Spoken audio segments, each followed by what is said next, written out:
প্রিয় viewer, computer শিক্ষা চ্যানেলে আপনাদেরকে স্বাগতম।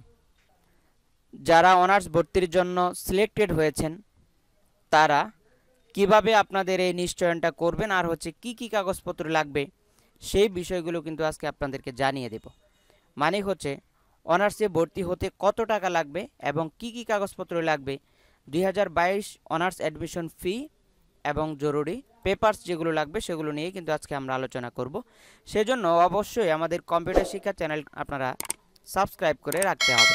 তো আমরা চলে যাচ্ছি পরবর্তী ধাপে।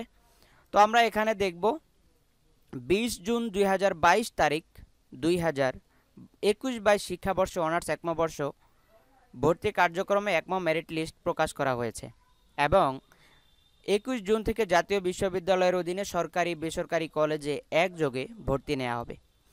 তো এখানে কাগজপত্র কি কি লাগবে, কলেজ ভেদে কাগজপত্রের সংখ্যা এবং টাকার পরিমাণ ভিন্ন হতে পারে, তবে মোটামুটি সকল কলেজে যেসব কাগজপত্রের মিল থাকবে, মানে যেগুলো একেবারেই আবশ্যক, সেগুলি কিন্তু আজকে আমরা আপনাদেরকে ভিডিওর মাধ্যমে জানিয়ে দেব। সেটার প্রথমে আপনারা আপনার কলেজে, যে কলেজে আপনি চান্স পেয়েছেন সেই কলেজ থেকে আপনি খোঁজ খবর নিয়ে নেবেন। মানে আপনি জেনে নিতে হবে যে আপনার কলেজে কি কি কাগজপত্র প্রয়োজন, সেটা আপনি আপনার কলেজ থেকে জেনে তারপরে আপনি অবশ্যই ভর্তি হতে যাবেন। ভর্তি শুরু হবার আগে কিন্তু সব তথ্য জেনে নিতে হবে। তো আমরা চলে যাচ্ছি পরবর্তী ধাপে। এখানে আমরা দেখব অনার্স ভর্তি হতে কত ফি লাগবে।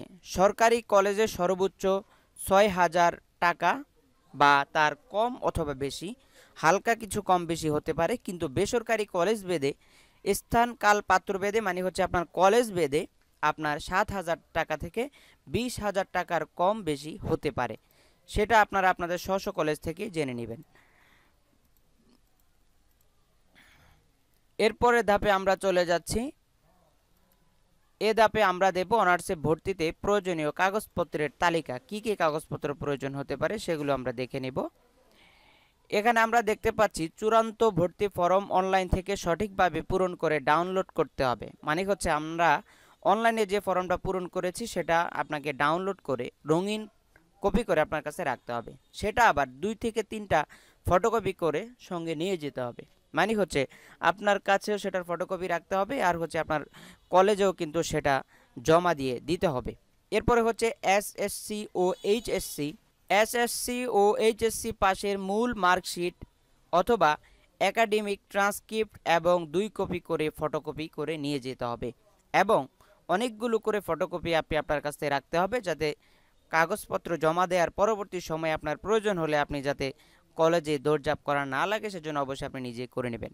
এসএসসি ও এইচএসসি পাশের মূল প্রশংসাপত্র, টেস্টিমোনিয়াল এবং 2 কপি করে ফটোকপি সঙ্গে নিয়ে যেতে হবে।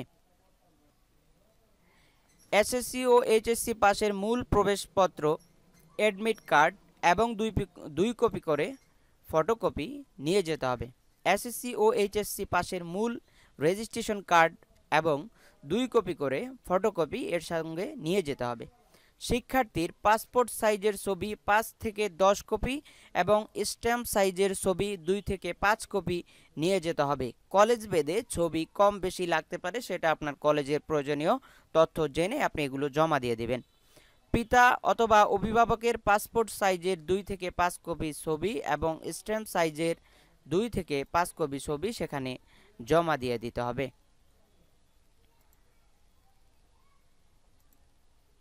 তো আমরা দেখতে পাচ্ছি জন্ম নিবন্ধন কার্ডের সত্যায়িত ফটোকপি জমা দিতে হবে সেখানে। এরপরে পিতা অথবা মাতার জাতীয় পরিচয়পত্র অথবা ভোটার আইডি কার্ডের সত্যায়িত 2 কপি ফটোকপি সেখানে দিয়ে দিতে হবে।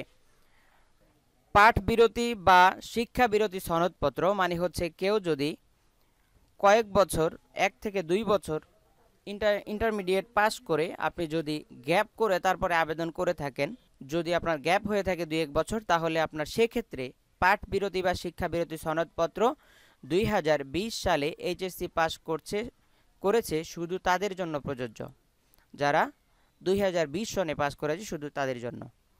কোটার সনদপত্র যারা মুক্তিযোদ্ধা পোষ্য কোটায় আবেদন করেছেন তাদের জন্য প্রযোজ্য হবে। যাদের কোটা নেই তাদের কিন্তু কোনো কাগজপত্র নেই, সেজন্য তাদের প্রয়োজনীয় যে কাগজ সেগুলো কিন্তু তারা সেখানে জমা দিয়ে দিতে হবে।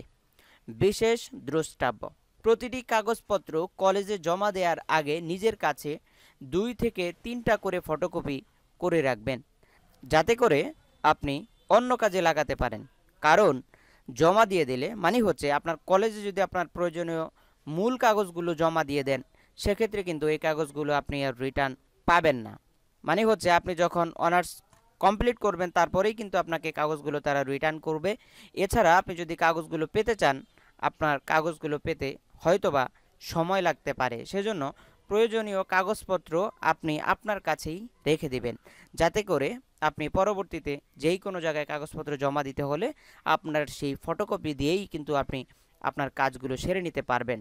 সো যারা এতক্ষণ ভিডিওটা দেখলেন, প্লিজ সাবস্ক্রাইব মাই চ্যানেল। আমাদের চ্যানেল সাবস্ক্রাইব করলে কিন্তু আপনারা অবশ্যই উপকারী যে কোনো ভিডিও পেয়ে যাবেন। এজন্য চ্যানেলটি সাবস্ক্রাইব করতে ভুলবেন না কিন্তু। আল্লাহ হাফেজ।